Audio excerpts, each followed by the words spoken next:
In 2006, a brutal 34-day war erupted between Israel and Hezbollah, the Lebanese militant group, marking one of the bloodiest confrontations in the Middle East since the turn of the century.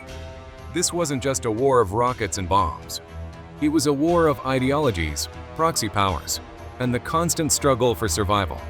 But what led to this conflict? What consequences has it left behind? And perhaps more importantly, why is it still relevant today?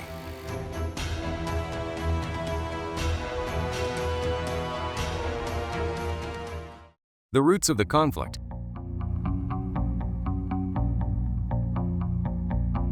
To understand the 2006 war, we need to travel back decades to 1982.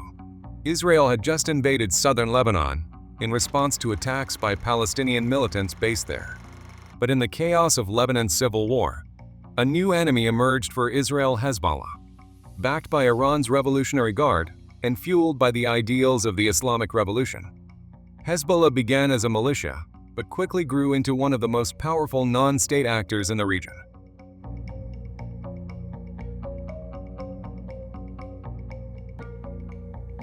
What makes Hezbollah unique is that it isn't just a militia. It's a political party, a social welfare provider, and a religious movement all rolled into one. But to Israel, it's something more, an existential threat. From the 1980s onward, Israel and Hezbollah engaged in a low-intensity conflict that escalated into full-scale war in 2006. There was no indication in our conversation yesterday that Prime Minister Netanyahu is trying to influence elections. Hezbollah learned how to fight not as a conventional army, but through guerrilla tactics. Tunnels, rockets, asymmetric warfare. These weren't just military strategies. They were symbols of defiance. The trigger, a kidnapping that sparked a war. On July 12, 2006, Hezbollah launched a cross-border raid, capturing 2 Israeli soldiers. In retaliation, Israel unleashed a military offensive in Lebanon. What started as a targeted operation quickly spiraled into an all-out war, with Hezbollah raining down over 4,000 rockets on northern Israel, while Israeli jets pounded southern Lebanon.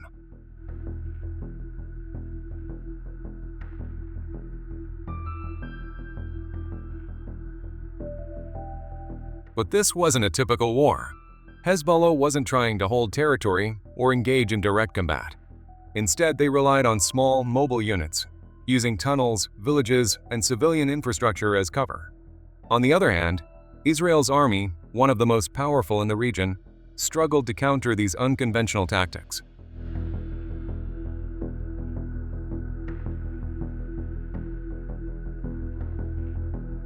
While Israel's military might was on full display, so was the vulnerability of its civilians.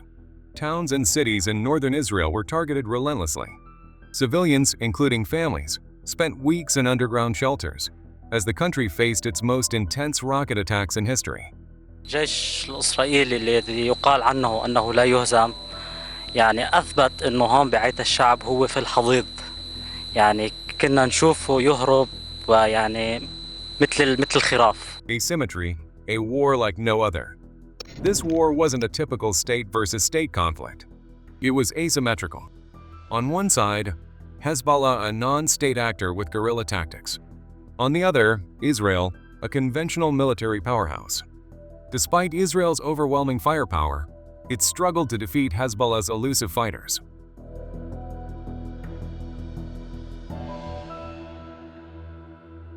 Hezbollah's use of civilian infrastructure, hiding weapons in villages, launching rockets from homes, forced Israel into a moral and tactical dilemma. How do you target an enemy that's embedded within civilian populations? The destruction was immense.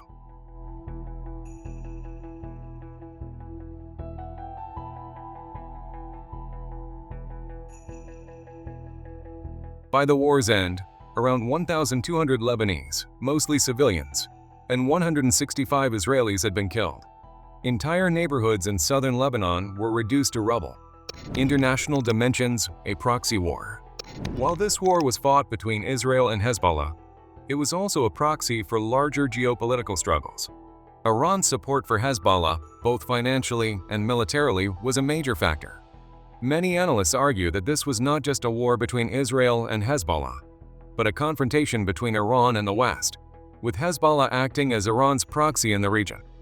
The war also had ramifications for Lebanon's own politics. Hezbollah's military successes strengthened its political standing, but the destruction also left Lebanon divided, with many questioning Hezbollah's role in dragging the country into war. In August 2006, the United Nations brokered a ceasefire. UN Resolution 1701 called for the disarmament of Hezbollah and the withdrawal of Israeli forces from southern Lebanon. But in reality, the resolution has been only partially implemented, leaving the situation tense to this day. The aftermath a changed landscape. While the war officially ended in 2006, its consequences still shape the region. In Lebanon, Hezbollah emerged stronger politically, but faced criticism for the devastation left behind. In Israel, the war led to widespread dissatisfaction with the government's handling of the conflict. Many questioned how a small militia could hold its ground against one of the world's most sophisticated militaries. But perhaps the most surprising twist of all, neither side won. The war ended in a stalemate. Hezbollah survived, and Israel failed to achieve its goal of dismantling the group. Yet both claimed victory. Lessons for today, a future of conflict. Today, Hezbollah is more powerful than ever. The group has expanded its reach into Syria and Iraq, gaining battlefield experience and sophisticated weaponry. Meanwhile, Israel has adapted its military strategy, developing technologies like the Iron Dome to defend against future rocket threats. Both sides are preparing for the next round.